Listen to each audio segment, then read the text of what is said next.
वाडा नगरपंचायतमध्ये उमेदवारी अर्ज भरण्याचा आजचा दुसरा दिवस आहे। दुसरा दिवस असला तरी महायुतीमध्ये अद्याप ही युतीबाबतचा कोणत्याही प्रकारे निर्णय घेतला गेलेला नाही आहे। भाजप देखील आपले स्वतंत्र उमेदवारांचे ऑनलाईन अर्ज भरण्याची प्रक्रिया सुरू केलेली आहे। तर इथं शिंदे गटातील जे गट नेते जे आहेत त्यांनी देखील प्रतिक्रिया दिलेली आहे का आमचे देखील 17च्या 17 उमेदवारांचे ऑनलाईन प्रक्रिया सुरू केलेली आहे। जोपर्यंत आम्हाला आदेश येत नाही तोपर्यंत आम्ही युतीबाबत चर्चा करणार आहे। आपल्या जवळच आहेत का ते मागच्या टायमाला वाडा नगरपंचायतमध्ये गट नेते होते, त्यांच्याकडून देखील जाणून घेणार आहोत। काय सांगाल का आता जे युतीबाबत आहे किंवा 17 सीट होती मागच्या टायमाला तुमच्या ताब्यात ही नगर परिषद होती, काय कामं झाली ना काय कामं बाकी राहिलेली आहेत? वाडा नगरपंचायतच्या विकासात्मक कामासाठी शिंदे साहेबांनी भरघोस निधी दिला। प्रथमतः पाणी योजना, आज 55 करोड रुपयाची पाणी योजना वाडा शहरासाठी मंजूर झाली। तिचं काम आता युद्ध पातळीवर सुरू आहे। त्याचबरोबर स्मशानभूमीसारखं अतिशय रखडलेला जो हे होता तो आज फायनल व्हायच्या दिशेला आहे।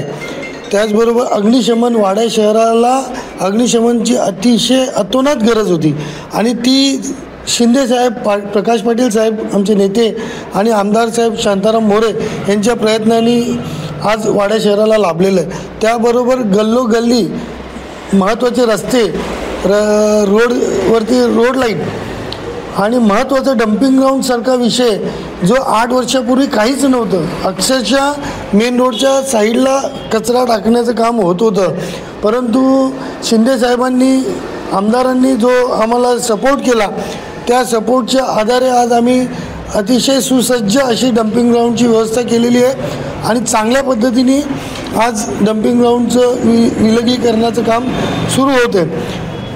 शहरामध्ये असं आज कुठलंच काम शिल्लक नाही की जे राहिलेलं नाही। तलावासारखा उपक्रमसुद्धा आज आम्ही हाती घेतलेला आहे। भविष्यात चांगल्या प्रकारे तलावावरती घाट बांधण्याचं काम, गाळ काढण्याचं काम आणि सुशोभीकरण करण्याचं काम शिंदे साहेबांच्या मार्फतच होऊ शकते, कारण पुढील नगरविकास मंत्री शिंदे साहेबच असतील आणि त्यांनी आजपर्यंत आम्हाला जो महत्त्वाचा निधी दिलेला आहे तो याच्यापेक्षा डबल शिंदे साहेब आम्हाला शिवसेना या पक्षामार्फत आम्हाला देणार आहेत। आता निवडणुका झालेल्या आहेत, अर्ज भरण्याची प्रक्रिया सुरू झालेली आहे, आता तुमच्या पुढचा प्रक्रिया हे काय राहणार आहे? आज वाडा शहराच्या विकासात्मक जो आज विकास झालेला आहे वाडा शहराचा, त्याला लोकांचा उत्स्फूर्तपणे प्रतिसाद आहे।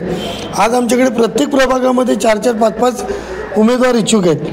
त्याची छाननी करण्याचं काम 1 ते 17 प्रभागाचं जवळजवळ अंतिम टप्प्यात आलेलं आहे आणि युती संदर्भात वरिष्ठ जो निर्णय घेतील त्या निर्णयाला आम्ही पायीत राहून युती सरकारचं काम करण्याची आम्हाला काही अडचण येणार नाही। मागं नगराध्यक्ष देखील तुमचा होता, आता देखील नगराध्यक्ष राहिली, भाजप देखील रस्सीखेच करते, तर तुम्ही देखील करता काय याबाबत? वरिष्ठ पातळीवर जो निर्णय होईल तो शिवसेनेचे सर्व कार्यकर्ते, तळागाळातला पदाधिकारी, कार्यकर्ता त्याला कटिबद्ध राहील। परंतु जो विकास शिंदे साहेबांच्या मार्फत एवढ्या वर्षांनी वाडा शहरात झाला त्या विकासाच्या रूपाने नगराध्यक्ष हा शिवसेनेचाच बसावा ही आमच्या प्रत्येक शिवसैनिकाची, सर्व नागरिकांची मनापासून मागणी आहे। वाडा नगरपंचायत ही एकनाथ शिंदे शिवसेना गटाची होती, भरघोसाचा निधी गेला। महत्त्वाचा विषय म्हणजे रस्ते असेल, पाणी व्यवस्था असेल आणि घन कचऱ्याचा एक हा इथं जे वाड्यामध्ये मोठा प्रश्न होता तो देखील सोडवण्याचा प्रयत्न केलेला आहे। त्यामुळे वाड्यातील जी मतदार आहेत ते शिंदे गटाला देखील निवडून देतील अशी प्रतिक्रिया गटनेते यांनी केलेली आहे। फैयाज शेख, साम टीव्ही, वाडा। देश विदेशातील प्रत्येक घडामोडींचे लाईव्ह अपडेट मिळवण्यासाठी आता साम टीव्हीच्या सर्व सोशल मीडिया प्लॅटफॉर्मला लाईक, फॉलो आणि सबस्क्राईब करा। तसंच सर्व नोटिफिकेशनसाठी बेल आयकॉन प्रेस करायला विसरू नका।